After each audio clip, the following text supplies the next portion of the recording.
नमस्कार. महाराष्ट्रातल्या हजारो भावी शिक्षकांसाठी आजचा हा विषय खूपच महत्त्वाचा आहे. शिक्षक भरतीची प्रक्रिया नेमकी कुठे आहे, का थांबली आहे आणि आता पुढे काय? या सगळ्याची उत्तरं आपण आज शोधणार आहोत जानेवारी 2024च्या ताज्या माहितीनुसार. चला तर मग या विलंबामागची कारणं आणि सध्याची परिस्थिती काय आहे हे समजून घेऊया. आणि तोच प्रश्न जो हजारो उमेदवारांच्या मनात आहे, की ही भरती प्रक्रिया नक्की अडकलीये कुठे? चला याच प्रश्नाच्या मुळाशी जाऊया आणि उत्तर शोधण्याचा प्रयत्न करूया. तर ह्या सगळ्या प्रक्रियेचा जो पाया आहे ना, तो आधी समजून घेऊया आणि सुरुवात करावी लागेल TIT पासून, कारण शिक्षक बनण्याच्या प्रवासातलं हे पहिलं आणि सगळ्यात महत्त्वाचं गेटवे आहे. तर टॅट म्हणजे नेमकं काय? बघा, याचा फुल फॉर्म आहे शिक्षक अभियोग्यता आणि बुद्धिमत्ता चाचणी. नावावरूनच कळते की ही परीक्षा उमेदवारांची शिकवण्याची आवड, त्यांची क्षमता आणि लॉजिकल थिंकिंग तपासते. म्हणजे कसं की फक्त बेस्ट लोकच शिक्षक म्हणून निवडले जावेत.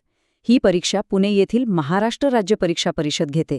आणि एक गोष्ट लक्षात घ्या, ही परीक्षा पास केल्याशिवाय पुढच्या टप्प्याबद्दल विचारच करता येत नाही. इतकीही महत्त्वाची आहे.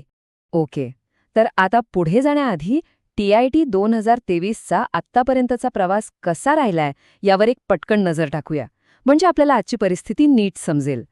तर बघा, सगळं कसं व्यवस्थित सुरू होतं. मे-जून 2023मध्ये परीक्षा झाली एकदम यशस्वीपणे. मग ऑगस्ट 2023मध्ये निकाल पण लागला आणि भरपूर उमेदवार पुढच्या फेरीसाठी पात्र ठरले. निकालानंतर लगेचच डॉक्युमेंट व्हेरिफिकेशनची जी महत्त्वाची पायरी असते ती सुरू झाली. म्हणजे इथपर्यंत सगळं अगदी वेळेवर सुरू होतं. अच्छा, तर टॅट पास झाल्यावर पुढे काय? इथे एंट्री होते पवित्र पोर्टलची. ही एक ऑनलाईन सिस्टम आहे जी अख्खी भरती प्रक्रिया एकदम पारदर्शक आणि सोपी बनवण्यासाठी डिझाईन केली आहे. सोप्या भाषेत सांगायचं तर उमेदवारांच्या नियुक्तीचं सगळं काम याच पोर्टलवरून चालतं. आणि या पोर्टलवरची प्रोसेस एकदम स्ट्रेटफॉरवर्ड आहे. पहिलं, वेगवेगळ्या शाळांमधल्या जिल्हा परिषदांमधल्या रिक्त जागांच्या जाहिराती इथे येतात. दुसरं, जे पात्र उमेदवार आहेत ते या जागांसाठी अप्लाय करतात. आणि तिसरं, ज्यांची निवड झाली आहे त्यांना अपॉइंटमेंट लेटर्स मिळतात. सिंपल. आता यातली सगळ्यात महत्त्वाची गोष्ट, ही नियुक्ती प्रक्रिया सुरू आहे, ती थांबलेली नाहीये. पण जो स्पीड असायला हवा तो नाहीये. 2023-24 मध्ये नवीन जाहिराती येण्याचा वेग इतका कमी झालाय की साहजिकच उमेदवारांमध्ये चिंतेचं वातावरण पसरलं. चला आता या सगळ्या विश्लेषणाच्या सगळ्यात महत्त्वाच्या भागाकडे येऊया. सध्याची खरी परिस्थिती काय आहे आणि हे सगळं अडकलंय कुठे ते समजून घेऊ. या स्लाइडवर बघा, एकदम क्लिअर पिक्चर मिळतोय. टॅट पास झालेल्या उमेदवारांची लिस्ट आहे, रेडी आहे. पवित्र पोर्टल ते पण सुरू आहे, काम चालू आहे. पण नवीन जाहिराती, तिथेच गाडी थांबली आहे, त्याचीच सगळे वाट बघतायत. आणि हो, टॅट 2024च्या नोटिफिकेशनची पण अपेक्षा आहे. म्हणजे बघा, सिस्टम तयार आहे, फक्त पुढच्या ग्रीन सिग्नलची वाट पाहिली जातीये. मग प्रश्न येतो की हा उशीर का होतोय? याची मुख्यत्वे 3 कारणं आहेत. पहिलं म्हणजे काही उमेदवारांच्या डॉक्युमेंट्समध्ये किंवा त्यांनी भरलेल्या ऑनलाईन माहितीमध्ये काही चुका सापडल्या आहेत. आता त्या चुका दुरुस्त कराव्या लागतायत, कारण कुणाही पात्र उमेदवारावर अन्याय व्हायला नको. आणि याचमुळे दुसरं कारण समोर येतंय, सरकार आता प्रत्येक डॉक्युमेंट खूप बारकाईने, अगदी काटेकोरपणे तपासत आहे. आणि तिसरं, काही शाळा आणि संस्थांकडून त्यांच्याकडच्या रिकाम्या जागांची माहितीच वेळेवर सरकारपर्यंत पोहोचत नाहीये.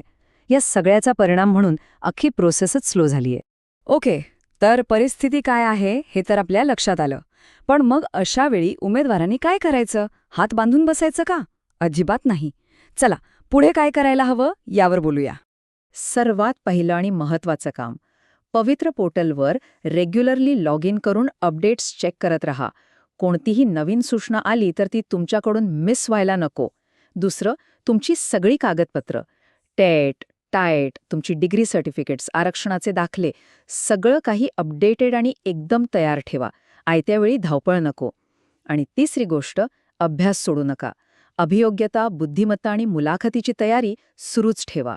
चला आता आपण समारोपाकडे वळूया आणि भविष्यात काय चित्र दिसू शकतं यावर एक नजर टाकूया. या संपूर्ण चर्चेचा सार खरं तर या एका वाक्यात आहे.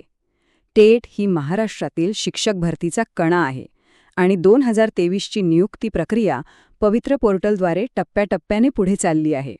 हो, प्रक्रिया थांबलेली नाहीये, फक्त तिचा वेग कमी आहे. हे समजून घेणं खूप महत्त्वाचं आहे. आणि एक पॉझिटिव्ह गोष्ट म्हणजे अशी अपेक्षा आहे की 2024मध्ये नवीन जाहिरातींचा वेग नक्कीच वाढेल. त्यामुळे येणारे काही महिने खूप खूप महत्त्वाचे ठरू शकतात. आणि जाता जाता एक प्रश्न सगळ्यांच्या मनात ठेवून जाऊया. 2024मध्ये या भरती प्रक्रियेला खरंच गती मिळेल का? याचं उत्तर तर आपल्याला येणारा काळच देईल. तोपर्यंत तयारी मात्र जोरात सुरू ठेवा.